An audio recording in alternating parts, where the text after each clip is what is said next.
Bonjour Adrien. Bonjour Bruce. Votre invité ce matin, Sébastien Martin, ministre chargé de l'Industrie. Bonjour Sébastien Martin. Bonjour. La justice a prononcé hier la liquidation du groupe Brandt. On en parlait dans le journal. Dernier grand groupe d'électroménagers français. 700 salariés vont se retrouver au chômage. Leur projet de coopérative n'a pas été retenu. Hier, vous avez fait part de votre tristesse et de votre incompréhension. Incompréhension parce qu'à vos yeux, la décision du tribunal est une erreur. Incompréhension parce que je crois qu'on s'est tous battus extrêmement fortement. Et moi, je veux saluer l'engagement et des salariés et du président de la région, François Bonneau, et du maire d'Orléans, Serge Grouard, pour que seulement en 10 jours, on arrive à remonter un projet, à aller chercher 30 millions d'euros. Même la région Île-de-France, Valérie Pécresse s'est mobilisée aussi. Mais donc le tribunal aurait dû décider autrement ? Non, moi, vous savez, moi, je suis respectueux de l'état de droit. Il y en a beaucoup qui s'interrogent sur l'état de droit. Moi, je suis respectueux de l'état de droit. Notamment Jean-Luc Mélenchon hier qui disait c'est quand même incroyable qu'un tribunal ait l'opportunité de tout refuser et de tout détruire, dit-il. D'accord. Mais enfin, Jean-Luc Mélenchon et son rapport à l'état de droit, vous me permettrez de ne pas le partager. Et donc, vous ne m'entendrez pas venir critiquer comme ça une décision de justice. Par contre, bien évidemment, moi, ça m'interroge parce qu'une reprise d'entreprise, c'est toujours un pari. C'est toujours difficile.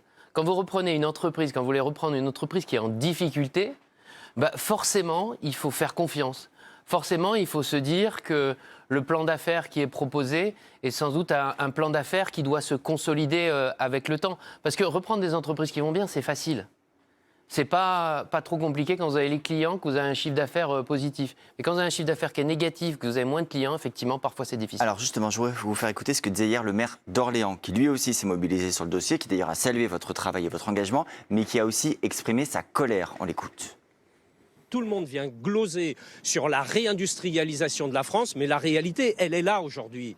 Elle est qu'on a une super boîte qui va couler. Cette boîte, elle était sauvable. Cette boîte, elle aurait dû tourner, elle doit continuer d'exister, cette boîte. Merde, c'est la France ici, quoi. Vous avez l'impression que c'est un gâchis ? Mais c'est plus qu'un gâchis. C'est une pétaudière. Et c'est un système qui ne fonctionne plus, qui est vérolé. Qu'est-ce que vous lui répondez ? Il a raison quand il dit que cette boîte était sauvable. Serge Grouard est quelqu'un de passionné. Passionnant d'ailleurs aussi parfois. Et il réagit avec ses tripes parce que forcément ça se passe sur son territoire. Mais sur le fond, est-ce qu'il a raison ? Sur le fond, il a raison de se battre comme moi pour la question de la réindustrialisation et de dire qu'il faut des usines dans ce pays. Maintenant, il faut regarder les choses en face telles qu'elles sont. On a recréé des emplois industriels dans ce pays. On a tendance à l'oublier parce qu'en ce moment, c'est difficile. On va en parler, mais sur le cas de Brandt, est-ce que la boîte était sauvable pour vous ? Et est-ce qu'elle l'est encore aujourd'hui ? Si elle n'était pas sauvable, je ne me serais pas battu comme on s'est battu en y allant au dernier moment à Orléans, en me rendant sur place, en rencontrant tout le monde, en essayant de convaincre les banques. Oui, elle était sauvable. Maintenant, ce que je souhaite, c'est qu'on n'agisse pas à nouveau dans la précipitation. Il y en a qui me disent qu'il faut que j'appelle le procureur pour qu'il fasse appel. Je rappelle juste que dans notre Constitution, il y a quand même une forme de séparation des pouvoirs. Donc, il faut qu'on prenne le temps. D'ici la fin de l'année, on va se revoir avec les acteurs locaux pour essayer de rebâtir un projet.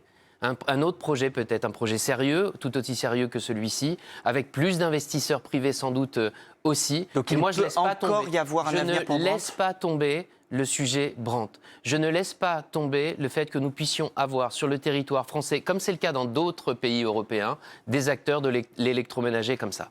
Hier, vous avez également indiqué, bien sûr, concernant les salariés qui nous regardent très certainement ce matin, pour nombre d'entre eux, que vous seriez très mobilisés pour les accompagner. Quand on dit ça, ça signifie quoi ? On parle leur trouver un emploi, leur trouver une formation, des indemnisations, ou, comme vous venez de l'esquisser, leur dire il y a encore un avenir pour Brandt sur le site de Brandt ? Dans l'immédiat, il va y avoir d'abord la discussion de ce qu'on appelle le PSE, le plan social.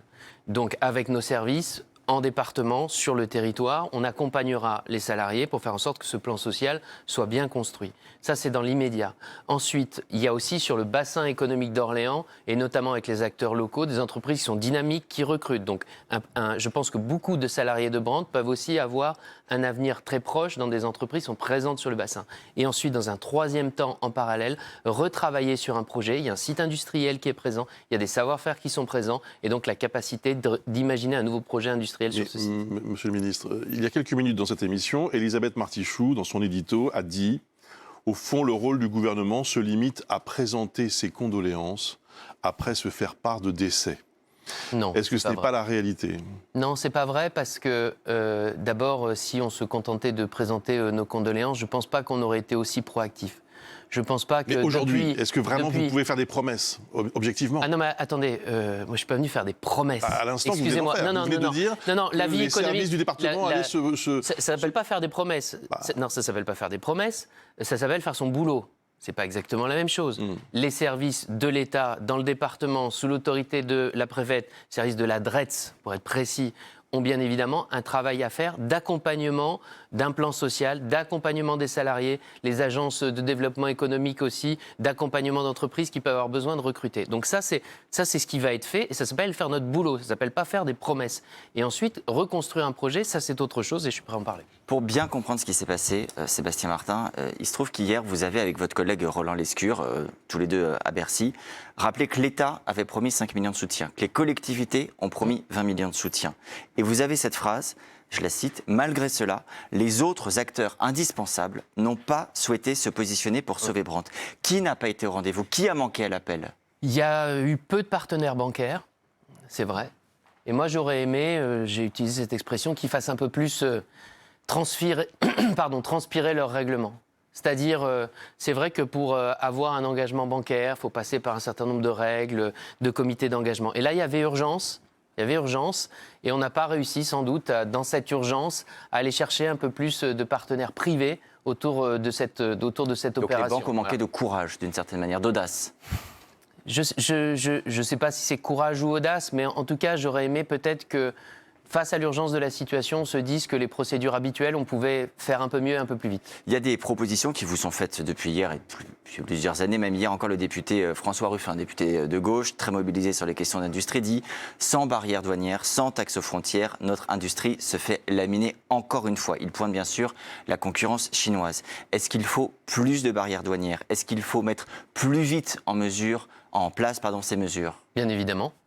La France a défendu la possibilité aujourd'hui, par exemple, d'avoir plus de barrières douanières sur la question de l'acier, parce que vous avez aujourd'hui 5 fois le volume du marché européen qui est déversé par la Chine sur l'acier. On le dit, mais est-ce qu'on le fait assez vite, assez fort? Ah non, mais attendez, les clauses de sauvegarde ont été annoncées par Stéphane Séjourné en octobre à la demande de la France. C'est en cours d'examen au Parlement européen et une décision, et en tout cas une mise en œuvre doit tomber au premier trimestre 2026, c'est-à-dire juste après les fêtes, c'est demain. On veut faire la même chose sur la chimie. Il y a la question aussi de l'automobile. Moi, je crois qu'aujourd'hui, je crois à un marché au libre-échange, mais sauf qu'à condition que tout le monde respecte les mêmes règles.